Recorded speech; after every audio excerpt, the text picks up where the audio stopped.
E para ajudar a gente a entender melhor essa PEC, que caso vire lei, deve modificar esse nosso processo eleitoral, eu vou conversar agora ao vivo, a partir desse momento, com o cientista político Valdir Pucci, que está ao vivo conosco a partir desse momento. Seja muito bem-vindo ao A Crítica Notícia. Uma boa noite para você. Obrigado pelo convite. O Igor trouxe agora as informações para a gente, né, sobre como funcionaria e há algumas mudanças, inclusive na previsão inicial que era de estender o mandato dos senadores, por exemplo. Essa parte fica de fora, né? Isso, ela fica de fora, até porque os senadores já têm um mandato bastante extenso. Na verdade, o mandato do senador é o maior mandato que nós temos hoje eletivo no Brasil, ou seja, ele tem um mandato de 8 anos. Então, manteve-se essa perspectiva apenas tomando cuidado para que, como foi explicado, haja a unificação das eleições a partir de 1934, 2034, perdão. Agora, para haver qualquer tipo de mudança no processo eleitoral, é preciso antes haver interesse político.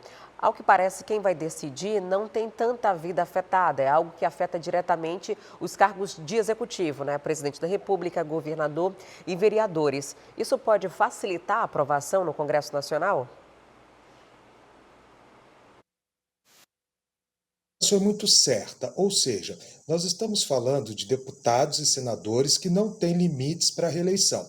Mas isso, na verdade, já ocorre, só será mantido essa prerrogativa que os membros do Poder Legislativo ele já possuem. Agora a gente tem que lembrar o seguinte: essas mesmas pessoas que hoje estão no exercício de mandato de deputados ou de senadores, geralmente eles também têm pretensões ao Poder Executivo, ou seja, é muito comum nós vemos pessoas que saem do Senado para se candidatar e, se ganhar, exercer o cargo de governador, presidente, deputados que concorrem a prefeituras de capitais ou de municípios que não sejam capitais. Então, a troca entre eles ou entre esses cargos ela é muito grande. Então, se a gente for pensar em interesses, a gente pode dizer que talvez na visão de que no futuro poderiam ocupar os cargos do Poder Executivo, essas pessoas teriam interesse, os nossos representantes teriam interesse de manter a regra como está. Só que não é apenas uma questão de corporativismo aí, envolve outros fatores que dizem respeito diretamente ao critério de reeleição no Brasil. A gente tem também o inverso, né? Os governadores, pelo menos aqui no Amazonas, é um processo padrão nas últimas eleições, acho que dos últimos 20 anos, não tem mais como se reeleger para governo, vai para o Senado. É um procedimento que aconteceu em todas as últimas eleições aqui.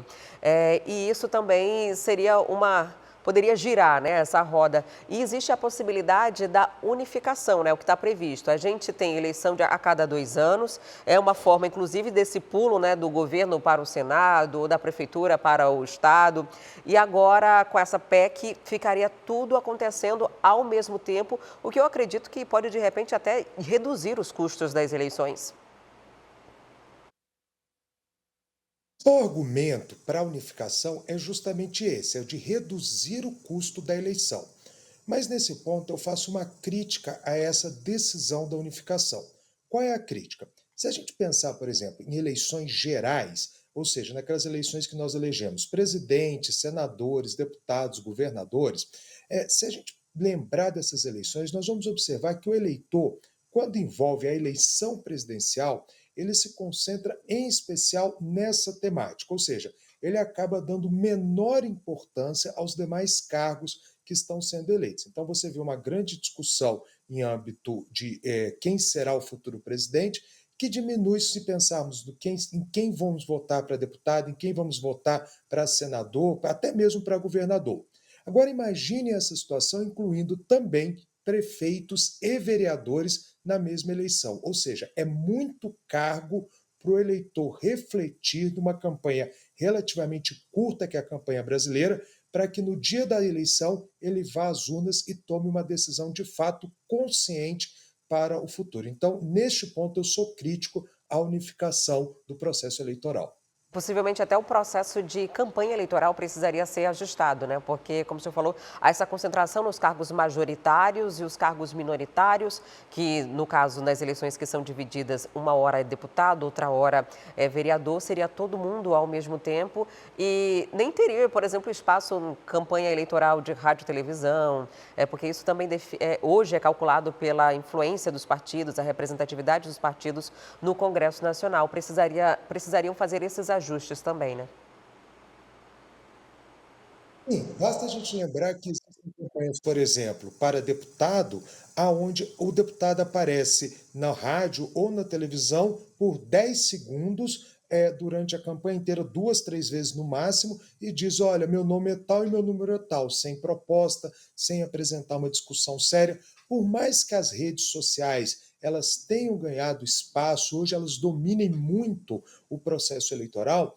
Para que haja essa unificação, nós temos sim que rever muito de como a campanha é feita no Brasil. A campanha no Brasil é muito restritiva. Na verdade, você praticamente hoje não vê campanha de rua. A campanha no rádio e na televisão diminuiu bastante, ficando hoje, em especial, concentrada nas redes sociais ou na internet como um todo. Então, esse processo também deveria ser revisto para a gente falar numa unificação onde todos os cargos eletivos serão eleitos num único dia pelo cidadão brasileiro. Caso essa PEC avance, né, e se torne uma lei, isso vai ser uma realidade em 2034. Então, teríamos aí um bom tempo para fazer essa adequação. Como seria essa transição do modelo que nós temos hoje para essa possibilidade de unificação, ampliação de 4 para 5 anos de cada mandato? Primeiro, a gente tem que entender esse prazo longo, né? Nós estamos em 2028 e o processo de transição ele se encerraria apenas em 2034. Por que isto? Primeiro, porque nós temos uma questão de direito adquirido, ou seja, aquelas pessoas que estão eleitas neste momento ou que poderão ser eleitas na próxima eleição, elas não podem perder um direito que hoje os membros do Poder Executivo ele já têm, que é o direito à reeleição. Então, essa transição ela serve para garantir esse direito que hoje existe, para que ele não seja perdido, porque as pessoas se planejam de acordo com as regras do jogo vigente. Então, nós colocamos essa transição longa para que, quando chegarmos em 2034, haja justamente uma consciência de todos, eleitores e candidatos, de que as regras estarão mudando, serão mudadas a partir de então. Também a principal mudança aí que a gente pode identificar é esse aumento do mandato de prefeitos para 6 anos. Talvez no processo todo de transição, essa seja a grande diferença, porque no restante nós vamos manter regras que já existem por mais um mandato, por mais uma reeleição, porém os prefeitos teriam, vamos chamar assim, entre aspas, esta benesse de ter mais 2 anos de mandato ao invés dos 4 anos, seria um mandato de 6 anos, e isso faria uma grande diferença para quem fosse eleito para aquele cargo, para que aí sim houvesse a unificação. Então, é um processo, na verdade, que leva em consideração dois objetivos. Primeiro, garantir o direito de quem está concorrendo ou que vai concorrer nas próximas eleições, e segundo, a tentativa de unificar, ao final, todo o processo eleitoral para uma única data e um único ano. A CCJ aprovou hoje, uma avaliação da constitucionalidade dessa PEC, mas agora essa proposta vai ser encaminhada ao plenário, precisa de pelo menos 49 votos para dar seguimento. O senhor acredita que isso vai ser uma realidade ou que ela deve parar por aí? Ser muito longa. A discussão dentro de comissões, ela, vamos colocar, ela é mais simples porque você tem um número menor de senadores, você tem um número menor de representantes. Então, eu acredito que a discussão ela vai ficar mais complexa à medida que ela for evoluindo. Então, não acredito numa aprovação tão simples ou tão fácil no Senado e muito menos na Câmara, já que nós estamos falando de 513 deputados, fora se houver um aumento do número de deputados. Agora, e por que a gente coloca isso também?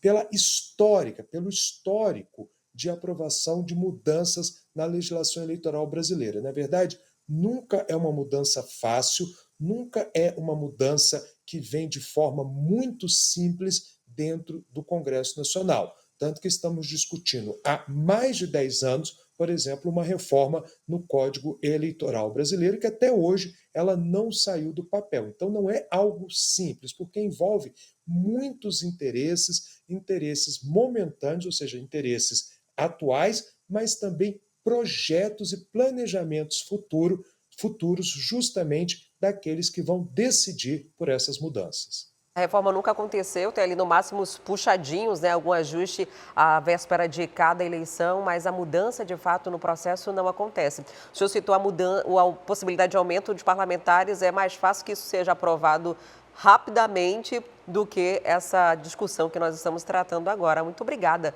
por sua participação aqui no A Crítica Notícia, uma boa noite para o senhor. Quer ficar por dentro de todas as notícias da programação de A Crítica? Então já se inscreve no nosso canal, ativa aí o sininho para receber todas as notificações e não perder nenhum conteúdo. E até o próximo vídeo.